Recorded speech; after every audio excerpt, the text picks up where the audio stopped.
Good morning friends, welcome to Gyan channel. चलिए हम आप अपना आज मैथ का क्लास नंबर 6 करते हैं, area of triangle and rectangle. इसमें हम ट्रायंगल जो त्रिभुज होता है और रेक्टेंगल चतुर्भुज होता है उसके क्षेत्रफल के बारे में बात करेंगे। तो दोस्तों सबसे पहले हम ट्रायंगल के बारे में बात करेंगे। तो सबसे पहले तो हम बात करते हैं area of A right angle triangle.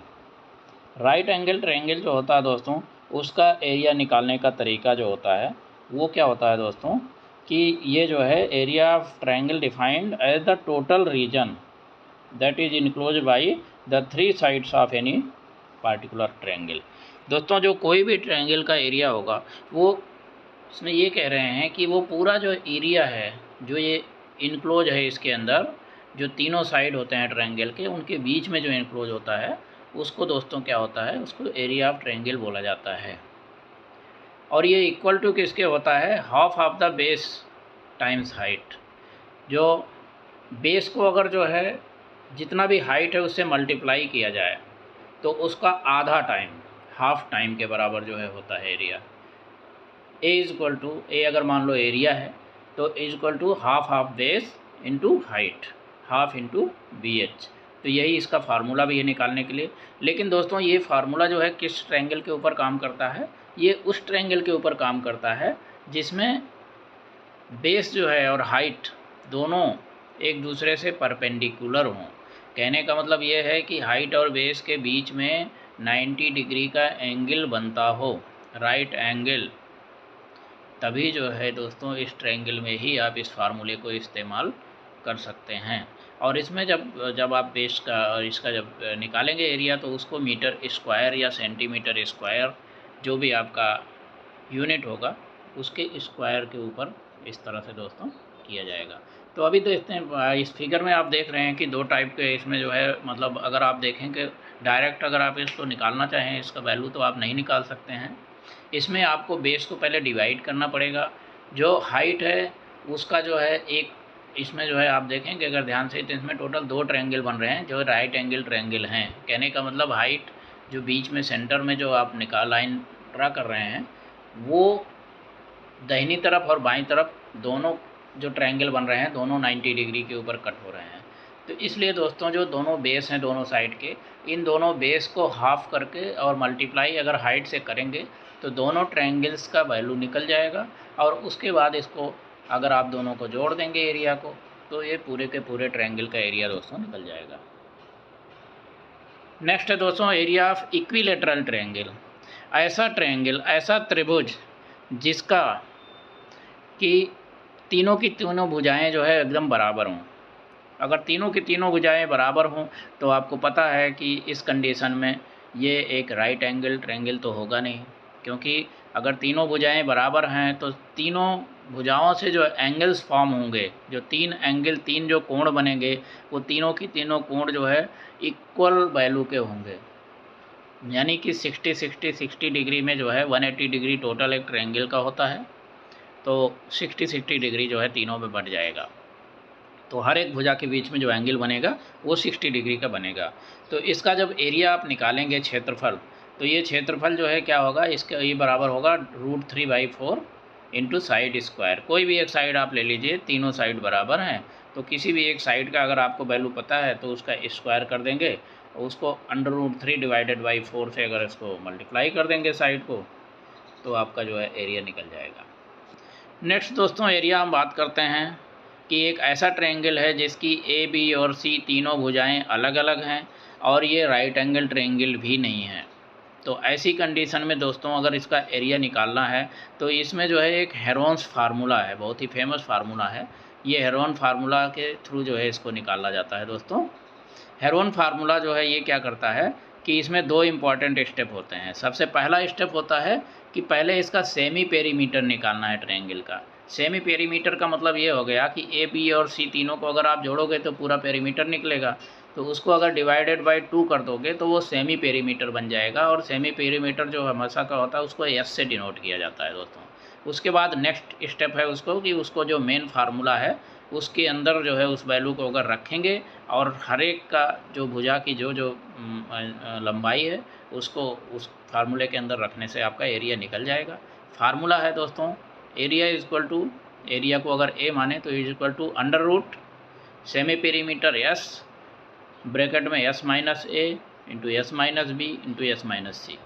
इस फार्मूले के ऊपर दोस्तों इस वैल्यू को रखेंगे तो आपका जो है एरिया निकल जाएगा। इसके बाद दोस्तों बात करते हैं एरिया ऑफ रेक्टेंगल। एक रेक्टेंगल यानी कि चतुर्भुज जो होता है उसकी एरिया किस तरह से निकालेंगे।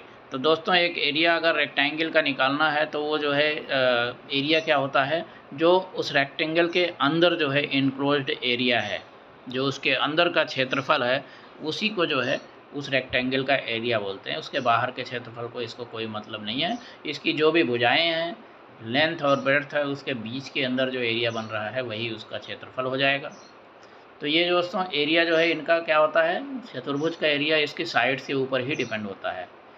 इसका फार्मूला दोस्तों यही है कि अगर जो है लेंथ आपका पता है कि कितना बड़ा है और उसका ब्रेड्थ पता है कि लंबाई और चौड़ाई कितनी कितनी है, अगर पता है तो इसका एरिया निकालने के लिए दोस्तों बहुत ही सिंपल है कि लेंथ इंटू ब्रेड्थ अगर आप कर दोगे तो ये इसका एरिया निकल जाएगा। कभी कभी आपको पेरीमीटर निकालने की बात होती है तो इसका पेरीमीटर क्या होता है, क्योंकि लेंथ भी बराबर है, 2 लेंथ हो गई जो है, अगर इसको पेरीमीटर करोगे और 2 ब्रेड्थ हो गई तो 2 इंटू लेंथ प्लस ब्रेड्थ अगर कर देंगे तो इसका दोस्तों पेरीमीटर निकल जाता है। अभी दोस्तों हम एरिया ऑफ ट्रायंगल्स और स्क्वायर से रिलेटेड जो है हम बात करेंगे, क्वेश्चंस कैसे कैसे आते हैं। तो दोस्तों देखो पहला क्वेश्चन है, ट्रायंगल जो है त्रिभुज के ऊपर बेस्ड है। Find area of an acute triangle with A base of 13 inches and height of 5 inches. दोस्तों ये बोल रहे हैं कि एक ट्रायंगल है जिसका बेस 13 इंच है और इसकी हाइट 5 इंच है। तो दोस्तों जो है ऐसे ट्रायंगल में जो एरिया होगा half into B into H के ऊपर फार्मूले के ऊपर काम करेंगे। तो इसका जो है हाफ इंटू बी होगा 13 इंच और हाइट हो गया एच हो गया 5 इंच। तो इसके ऊपर रखेंगे दोस्तों तो एरिया निकल जाएगा 32.5 inch square. Next question, find area of right angle triangle with A base of 7 centimetre height of 8 centimetre. दोस्तों ये भी सेम ऐसे ही निकाला जाएगा। इसमें जो है हाफ इंटू जो है बेस इंटू हाइट अगर कर देंगे दोस्तों तो ये सॉल्व हो जाएगा, तो ये 28 सेंटीमीटर स्क्वायर आंसर हो जाएगा। Next question, find the area of an obtuse angle triangle with base of 4 centimetre height of 7 centimetre. दोस्तों एक्यूट, ऑब्ट्यूस, राइट एंगल, ये जितने भी ट्रायंगल होते हैं इनके अंदर सभी के अंदर दोस्तों इनका निकालने का तरीका यही होगा, आपका हाफ बेस इंटू हाइट के ऊपर आपका निकल जाएगा। तो ये भी दोस्तों उसी फार्मूले पर रखें तो 14 सेंटीमीटर स्क्वायर आ जाएगा। नेक्स्ट क्वेश्चन दोस्तों रेक्टेंगल से रिलेटेड है। Find area of a rectangle whose length is 15 centimetre and width is 4 centimetre. तो दोस्तों रेक्टेंगल की हमने बात किया था कि इसका एरिया जो होता है लेंथ इंटू ब्रेड्थ होता है। तो लेंथ इंटू ब्रेड्थ अगर मारेंगे दोस्तों तो 15 इंटू 4 हो जाएगा, तो 60 सेंटीमीटर स्क्वायर हो जाएगा दोस्तों। नेक्स्ट क्वेश्चन अगेन रेक्टेंगल से रिलेटेड है। Find area of a rectangular black board whose length and breadth are 120 and 100 centimetre respectively. तो दोस्तों इसमें भी वही सेम जो है आप डायरेक्ट फार्मूला को रखेंगे। तो इसको आपने इसमें मीटर के अंदर कन्वर्ट कर दिया है, 120 सेंटीमीटर इक्वल टू 1.2 मीटर हो जाता है और 1 metre equal 100 centimetre equal to 1 metre. तो 1.2 स्क्वायर मीटर इसका जो है दोस्तों एरिया निकल जाएगा। नेक्स्ट क्वेश्चन है, length of a rectangular screen is 15 centimetre, it's area is 180 square centimetre, find its width. दोस्तों अगर एरिया दिया हुआ है तो आपको पता है length into breadth is equal to area होता है। तो एरिया डिवाइडेड बाई अगर लेंथ कर देंगे तो आपका ब्रेड्थ आ जाएगा। तो इसमें इसी तरह से दोस्तों सॉल्व करेंगे, 12 सेंटीमीटर आंसर आ जाएगा।